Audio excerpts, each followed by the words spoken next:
এইটা এমনি ফরাই ফরাই করে আর আগে করছে। হ্যাঁ, তো এইটা যে জব করে কোনটাই দেয়, এই গরুর মাংস তো আমরা খাইতাম মানে শখ করে।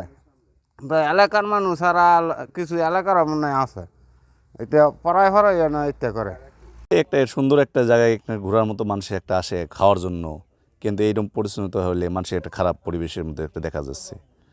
এটা খুব অস্বাস্থ্যকর ব্যক্তিগত ব্যাপার। এখানে নাকি শোনা যাচ্ছে কয়েকটি ঘোড়া জবাই করছে।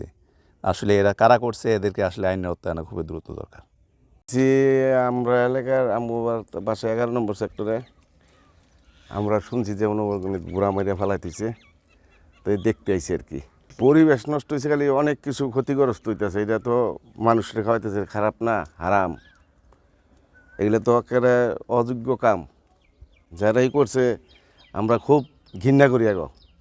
আমরা আগেও শুনছি যে একবার এরমের করছে, কিন্তু তারপরেও যে আবার করছে, এটা খুব খারাপ।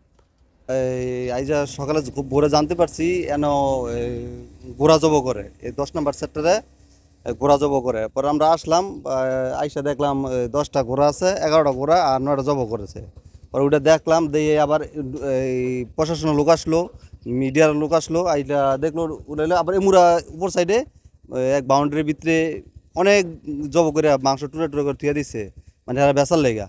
আমরা চাই যে এটি যারা জড়িত আছে তাদের কঠিন শাস্তি হোক, আর আমরা বিচার চাই। আমরা এই এই অকার্য কাজ যে আর না হয়, এই পূর্বাচলে যে না, কত লোক আসে ঘুরতে, বা এই যে প্লট মালিকরা আসে এরা দেখতে, হ্যাঁ বাউন্ডারি করে তুইছে ওনারা, এই যে কোনো একটা চক্রান্ত করে বাউন্ডারি দল করে এসব অকার্য ঘটনা ঘটাইতেছে। এদেশ এলাকার আর বদনাম হইতেছে। আমরা চাই এটা একটা ভালো সুষ্ঠু বিচার চাই, যে এগুলা যারা যারা করে অকর্ম করে আর ভালো কঠিন একটা সাজা চাই আমরা। যে গোড়া জব করা হয়েছিল, তখন শুনে যে না আইয়া দেখলাম যে সত্যি এটা জব করে আনা থিয়ে দিয়েছে বাউন্ডারির ভিতরে। এই সমস্ত জিনিস ভালো না, তো এটা করা ভালো না। এটা সুখ যারা এতে করছে এদের ধৈর্য বিচার করা হোক।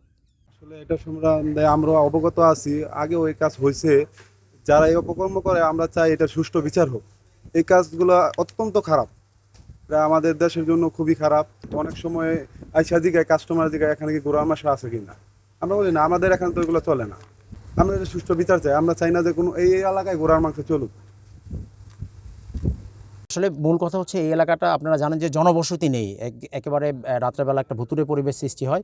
তো স্বাভাবিকভাবে এলাকায় অপরাধের প্রবণতাটা বেশি থাকে। বাট তারপরেও আমরা আমাদের সীমিত সংখ্যক পুলিশ এবং জনবল এবং লজিস্টিক সাপোর্ট নিয়ে কাজ করছি এই এলাকার নিরাপত্তা বিধানে। আর আজকে যে ঘটনাটি ঘটেছে, এই ঘটনাটা অত্যন্ত মানে খুবই দুঃখজনক আমি বলবো। কারণ এই ঘোড়ার মাংস গরুর মাংস হিসেবে বিক্রি করা, এটা অবশ্যই আমার মনে হয় যে আইনতই দণ্ডনীয় একটি অপরাধ। আমাদের ইউনো মহোদয় এখানে এসেছেন, অবশ্যই কারা এই ঘটনার সাথে জড়িত আমরা এটা খুঁজে বের করার চেষ্টা করব এবং অপরাধীদের যাতে আমরা দৃষ্টান্তমূলক শাস্তি দিতে পারি, এই জন্য যা যা করণীয় আমরা এটা অবশ্যই করব।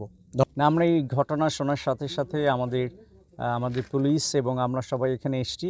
তো আমাদের যে জবাইকৃত যে ঘোড়াগুলোর মাংস রয়েছে সেগুলো আমরা এখানে ডাম্পিং করে দিচ্ছি। আমরা মাটি খুঁড়ে এগুলো পুঁতে রাখবো। আর যে জীবিত ঘোড়াগুলো রয়েছে সেগুলো আমরা চেষ্টা করছি যে আমাদের সাফারি পার্ক অথবা আমাদের চিড়িয়াখানা কিংবা অনেকেই ঘোড়া লালন পালন করেন তাদের জিম্মায় আমরা দিব, এবং সরকারি যে প্রসিডিউর আছে সেগুলো মেনটেন করে আমরা এটা দিব।